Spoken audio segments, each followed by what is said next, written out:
Steve, we're in Prague for Light Reading's annual 2020 Vision Executive Summit. You gave a great presentation this morning where you managed to cram a whole year's worth of content into about 30 minutes on frontier technologies, blockchain, AI, graphene, all sorts of things. But you also include in that presentation some slides from a heavy reading survey, which showed that 81% of communication service providers are examining machine learning as part of their strategies. What about the other 19%? What's going on with them? Are they not looking at machine learning? And if so, why not?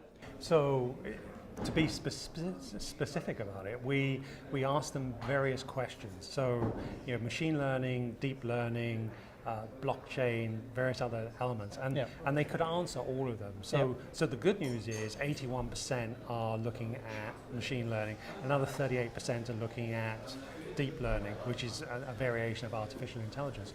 The statistic I showed after that was the one that's really sort of kind of compelling, and that is that 69% of service providers are doing something with AI.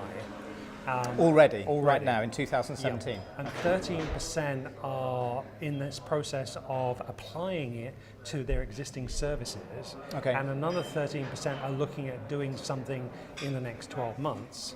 And then there was a smaller percentage that's looking at it in 2 to 3 years, which I think is the scary statistic, but it's a small number nonetheless. Right. The good news is the industry is embracing it. Now, I think there was a good point made by somebody else earlier on. How are they embracing it? How are they embracing it? Right. And are they looking at it from a operations perspective?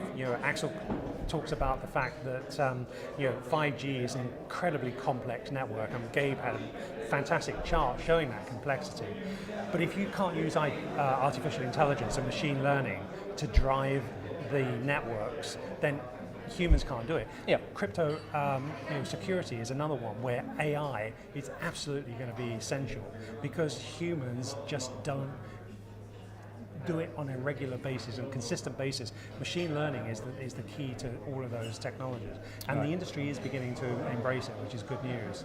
Okay, so do you think you'll do the same survey again, like during the course of next year, and then look at how the numbers have changed, and how do you expect the numbers to change? So so we're actually doing it on a regular basis. What Heavy Reading started a Thought Leadership Council, so it's a small group of CTOs from tier ones and other operators, and then basically these are the people that really know where the technology is going, and so we're doing a number of different sort of small focus group conversations that give us the statistics and the feel for this. Right. So you're on top of this on a 24/7, 365 days a year basis. Yeah, that's all I do.